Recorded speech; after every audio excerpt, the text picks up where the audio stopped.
الذي خلق السماوات والأرض وجعل الظلمات والنور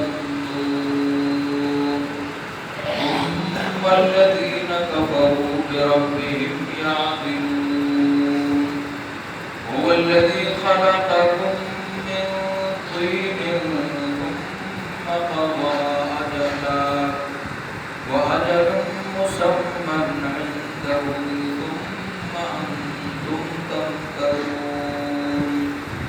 عن عبد الله بن مسعود رضي الله عنه قال خط لنا رسول الله صلى الله عليه وسلم خطا ثم قال هذا سبيل الله ثم خط خطوطا وقال هذه سبل على كل سبيل منها شيطان يدعون إليه وقرأ إن هذا صراطي مستقيما فاتبعوه.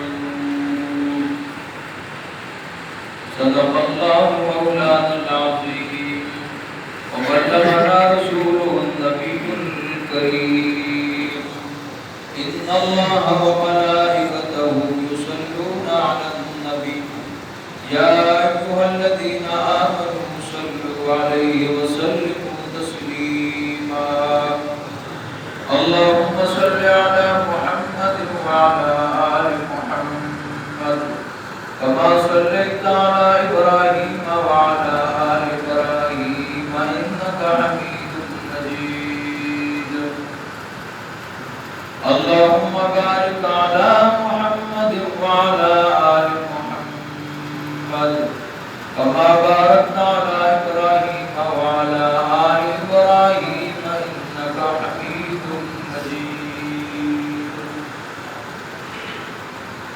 انتہائی قابل احترام بزرگوں، بھائیوں اور دوستوں، اللہ تعالیٰ جل جلالہ عم نوالہ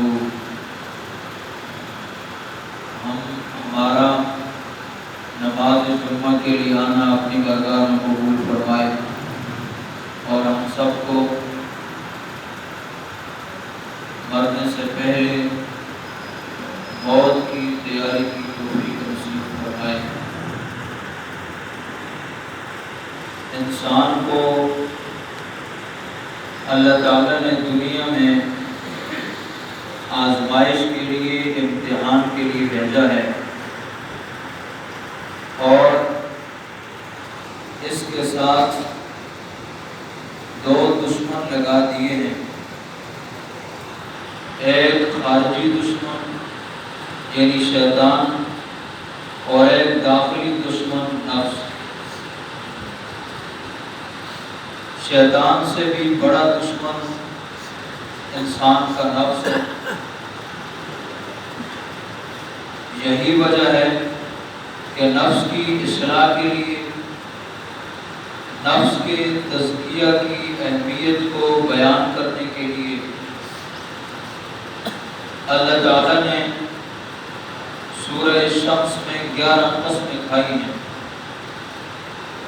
اور یہ قسمیں کھانے کے بعد پھر ارشاد فرمایا قد افلح من زکاہا وقد خاب من دساہا.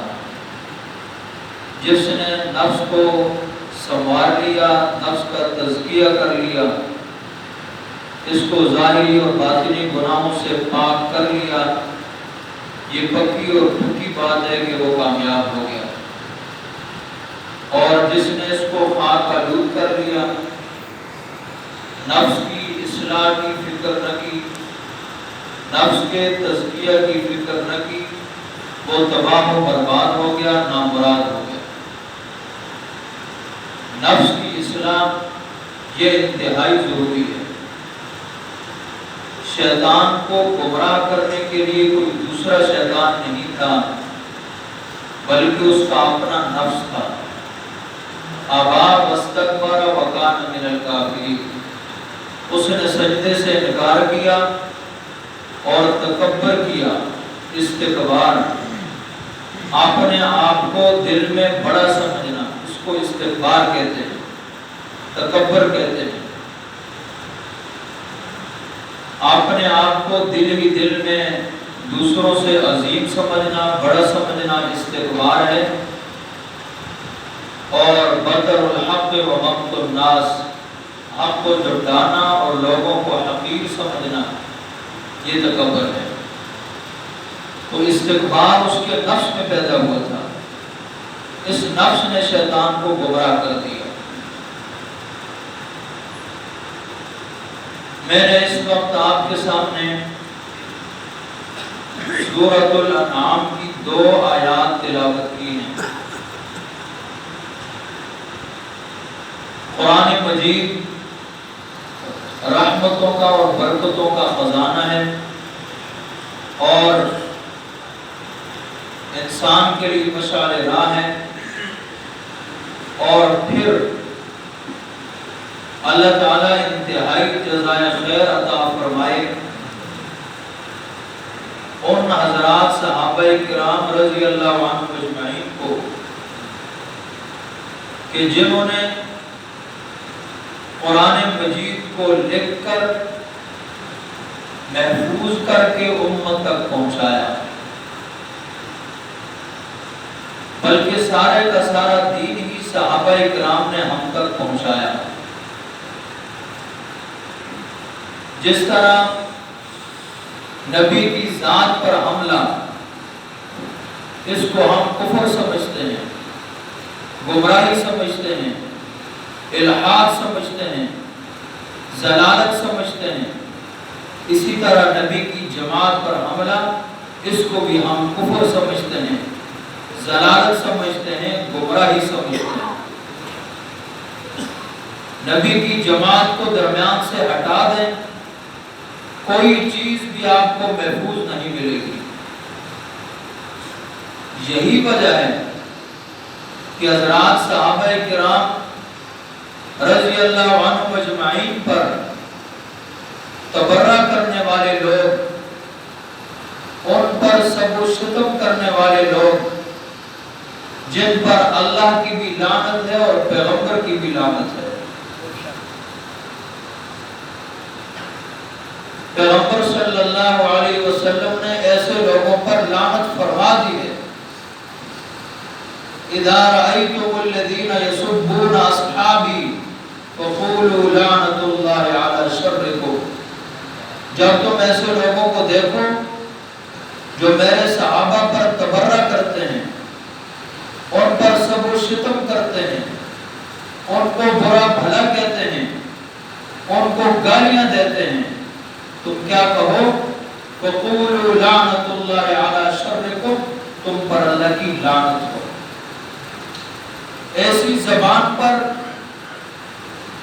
جو زبان ابو بکر کے خلاف بھونکے، ایسی زبان پر جو زبان فاروق اعظم کے خلاف بھونکے، ایسی زبان پر جو زبان سیدنا عثمان بن عفان رضی اللہ عنہ پر بھونکے، ایسی زبان پر جو زبان حضرت معاویہ بن ابی سفیان رضی اللہ عنہ پر بھونکے، ایسی زبان پر اللہ کی بھی لعنت ہے، رسول کی بھی لعنت ہے۔ صحابہ کو درمیان سے ہٹا دیں، پھر تو کچھ بھی نہیں رہتا۔ اسی لیے یہ لوگ قرآن کی تحریف کے قائل ہیں، قرآن کے منکر ہیں، 1000 دفعہ کہیں کہ ہم قرآن کو مانتے ہیں، ان کی کتابوں میں جو لکھا ہے، پھر جنہوں نے لکھا ہے پہلے ان پر لعنت کرو کہ وہ کافر تھے، مرتد تھے۔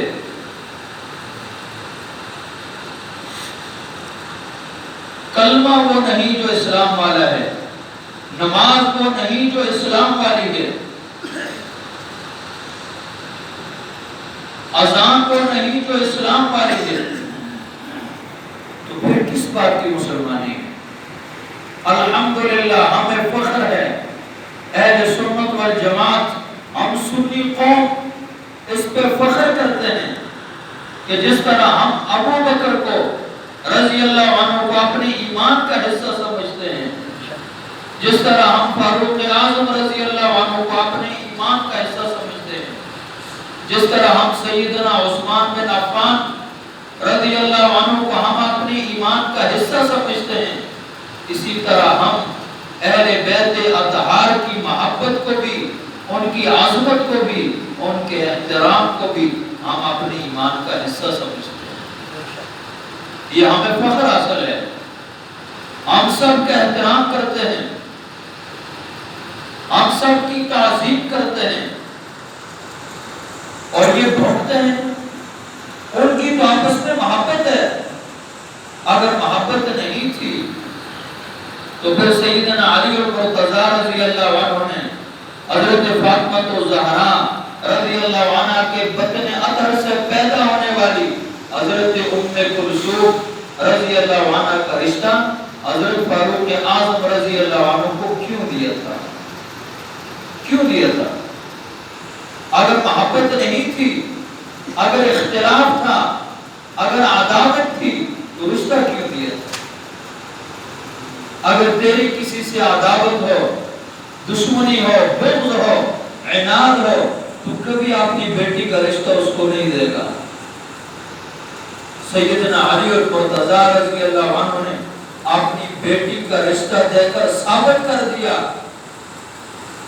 کہ میں اور عمر ہم ایک ہیں، ہم جدا نہیں ہیں، ہماری آپس میں محبت ہے، ہمارا آپس میں پیار ہے، ہماری آپس میں دل لگی ہے۔